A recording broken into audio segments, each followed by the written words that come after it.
মেরাজ অর্থ ঊর্ধ্বগমন। লাইলাতুল মেরাজ বা মেরাজের রজনী উপমহাদেশে শবে মেরাজ হিসেবে আখ্যায়িত। এই রাতে মহানবী হজরত মুহাম্মদ সাল্লাল্লাহু আলাইহি সাল্লাম অলৌকিক উপায়ে ঊর্ধ্বাকাশে আরোহণ করেছিলেন এবং মহান আল্লাহর সঙ্গে সাক্ষাৎ করেছিলেন। মহানবী হজরত মুহাম্মদ সাল্লাল্লাহু আলাইহি সাল্লাম কর্তৃক সশরীরে সজ্ঞানে জাগ্রত অবস্থায় হজরত জিবরাইল আলাইহিস সালাম ও হজরত মিকাইল আলাইহিস সালামের সঙ্গে বিশেষ বাহন বোরাকের মাধ্যমে মেরাজের রাতে সফর করেন। তিনি মসজিদুল হারাম থেকে মসজিদুল আকসা হয়ে প্রথম আসমানে গমন করেন। এরপর ধারাবাহিকভাবে সপ্তম আসমান এবং সিদরাতুল মুনতাহা পর্যন্ত এবং সেখান থেকে একাকী রফরফ বাহনে আরশে আজম পর্যন্ত ভ্রমণ করে মহান রাব্বুল আলামিনের সঙ্গে সাক্ষাৎ লাভ করেন। পাশাপাশি জান্নাত জাহান্নাম পরিদর্শন করে পৃথিবীতে ফিরে আসেন।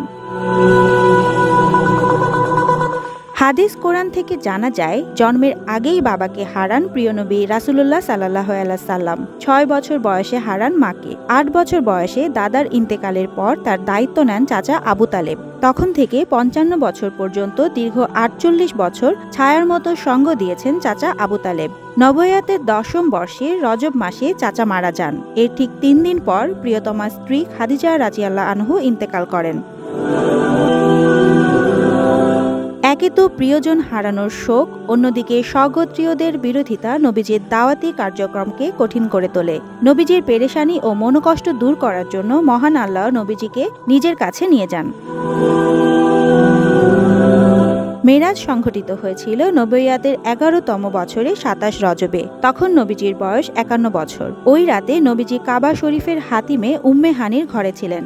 সে সময় জিবরাইল আলাইহিস সালাম সেখানে এসে তাকে ঘুম থেকে জাগিয়ে অজু এবং সিনাচাক করিয়ে বরাকে চড়িয়ে বাইতুল আকসায় পৌঁছান। বাইতুল আকসায় নবীজি সাল্লাল্লাহু আলাইহি সাল্লামের ইমামতিতে সব নবী রাসূল ২ রাকাত নফল নামাজ আদায় করেন। এরপর আবারও বরাকে চড়ে সপ্তম আকাশ পরিভ্রমণ করে সিদরাতুল মুনতাহার কাছে যান। সেখানে ৪টি নদী দেখেন, ২টি প্রকাশ্য ও ২টি অপ্রকাশ্য।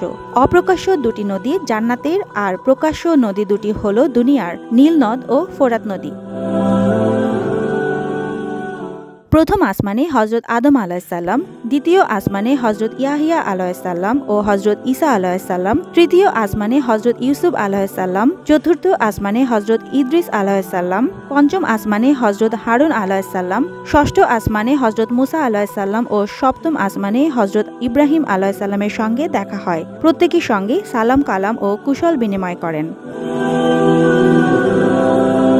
সপ্তম আসমানের পর বায়তুল মামুরে হজরত ইব্রাহিম আলাইহিস সালামকে রেখে তিনি রফরফ নামক আরেকটি বাহনে চড়ে মহান আল্লাহর দরবারে হাজির হন। কোন কোন বর্ণনায় আছে, মেরাজের রাতে রাসূল সাল্লাল্লাহু আলাইহি সাল্লাম আল্লাহ তাআলার এতটা কাছাকাছি গিয়েছিলেন যে দুজনের মধ্যখানে মাত্র ১ ধনুক পরিমাণ ব্যবধান ছিল।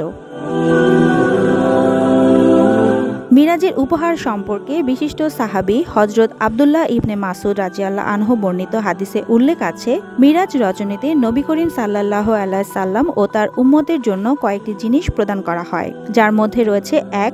৫ ওয়াক্ত নামাজ, যা প্রথমে ৫০ ওয়াক্ত ছিল। ২. তার উম্মতের মধ্যে যারা আল্লাহর সঙ্গে কাউকে শরিক করবে না, আল্লাহ তার পাপ ক্ষমা করে দেবেন। ৩. সূরা আল বাকারার শেষ অংশ। ৪. সূরা বনী ইসরাইলের ১৪ দফা নির্দেশনা। ডেস্ক রিপোর্ট, সাম্প্রতিক দেশকাল।